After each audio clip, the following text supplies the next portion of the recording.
इसके बाद नेक्स्ट है human geography through corridor of time. अब ये क्या है, अब देखो कुछ नहीं है, जैसे नाम बता रहा है यहाँ पे कि ह्यूमन ज्योग्राफी किस तरीके से कॉरिडोर मतलब किस तरीके से डेवलप हुई समय के साथ। कॉरिडोर ऑफ टाइम, टाइम आ गया ना, तो मतलब समय के साथ किस तरीके से ह्यूमन ज्योग्राफी आगे बढ़ी, किस तरीके से ह्यूमन बींग पहले प्रिमिटिव थे, पहले मतलब वो प्राचीन जो मानव था वो जंगल में रहता था, किस तरीके से बाहर आया, किस तरीके से लोगों ने पढ़ना शुरू किया, किस तरीके से लोग लड़े, उनने शिप बनाई, एक कंट्री से दूसरी कंट्री जाने लगे, कॉलोनी बनाने लगे, फिर किस तरीके से इन्फॉर्मेशन जो थी एक जगह से दूसरी जगह पहुंची, किस तरीके से ये डेवलपमेंट हुआ ह्यूमन ज्योग्राफी का। यही है human geography through the corridor of time. मतलब 5 नंबर का क्वेश्चन है, 2 नंबर तो आप बिना पढ़े ला सकते हैं अगर आपका कॉमन कॉन्सेप्ट इसके अंदर क्लियर है तो।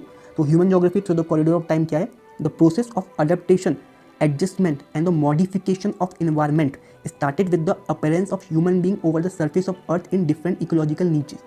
हर अलग अलग इकोलॉजिकल कंडीशंस में किसी भी समय में हो तो जो ह्यूमन बीइंग ने अडेप्ट किया है, एडजस्ट किया है, मॉडिफाई किया है अपने आप को, तभी हम अभी तक जीवित हैं। वरना कई सारी जो स्पीसीज है वो मर चुकी है, वैसे ही ह्यूमन बीइंग भी मर चुकी होती, लेकिन हमने अपने आप को बदलते हुए इन्वायरमेंट के साथ कंटिन्यूसली बहुत पहले से अडेप्ट किया है। ठीक है, इसके बाद the concern of human geography have long temporal continuum through the approach of articulate then have change over time.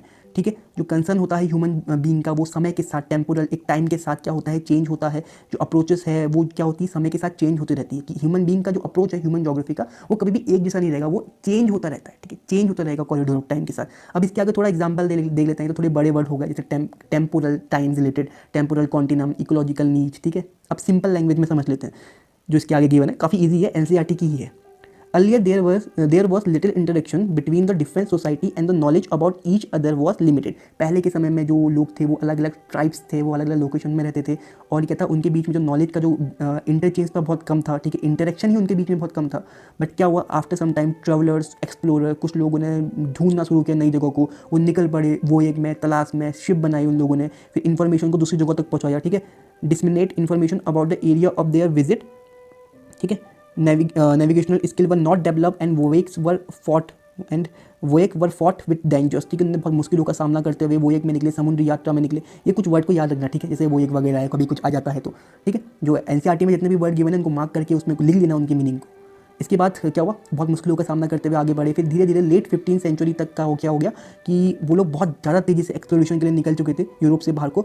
और जो मिथ्स था दुनिया के बारे में, ठीक है, कि कई लोग समझते थे कि दुनिया चपटी है, या कुछ लोग समझते थे कि जो आबादी है वो इक्वेटर में रहती ही नहीं है। मतलब अलग अलग सोच थी लोगों की उस समय पे, यूरोप के लोगों की, कि वो खाली कहाँ रहती है, एक यूरोप के नेशन के आसपास ही रहती है, बाकी जगहों पर पॉपुलेशन नहीं है, लोग नहीं रहते। तो ये मिथ टूटा लोगों का, मिस्ट्रीज जो थी वो सॉल्व होने लगी दूसरी कंट्रीज़ के बारे में, पीपल एक दूसरे से बात करने लगे, कल्चरल इंटरचेंज होने लगा। ठीक है, लोग अपनी लैंग्वेज दूसरी जगह पे कॉलोनी बना के थोपने लगे, जिस तरीके से अंग्रेजों ने किया था। ठीक है ना, जो कॉलोनियल पीरियड स्टार्ट हो गया था, फिर इसके साथ साथ नई जगहों को ढूंढना, उनको अपनी कॉलोनी बनाना। यूरोप के अंदर आप लोग जानते हैं पोर्चुगीज़, फ्रांस, ब्रिटेन, डच, इन सब ने यही काम तो किया था। ठीक है ना, further exploration in order to access resources. बाद में धीरे धीरे जब टेक्नोलॉजी बड़ी, लोगों को रिसोर्सेज चाहिए थे, पेड़ जैसे रिसोर्सेज हो गए, ठीक है ना, या मिनरल रिसोर्सेज और बाद में, तो इसके लिए लोगों ने नई लोकेशन को ढूंढना शुरू कर दिया। ठीक है ना, उसके लिए बाहर निकले, इन्फॉर्मेशन आगे बढ़ी, और धीरे धीरे धीरे करके हम लोग आपस में कनेक्ट हो गए। इसके बाद एक जो लाइन है वो काफ़ी इंपॉर्टेंट है, लास्ट वाली, the intention here is not to present in depth historical account but to make you aware of the process of steady development of human geography। यहाँ आपका जो इंटेंशन है इस टॉपिक का वो ये नहीं है कि आपको हिस्टोरिक में बहुत पीछे पहुँचा दिया जाए। ठीक है ना, बहुत कॉमन कॉन्सेप्ट है, बचपन से पढ़ते आ रहे हैं, कुछ भी अलग नहीं है इसमें, अपने अकॉर्डिंग भी आंसर लिख सकते हैं। बट यहाँ पर बस आपको एक सोच देना है कि किस तरीके से ह्यूमन बीइंग क्या है डेवलप हुए होंगे समय के साथ साथ। ठीक है, तो होप कि आपको थोड़ा सा एक सोच मिल गई होगी।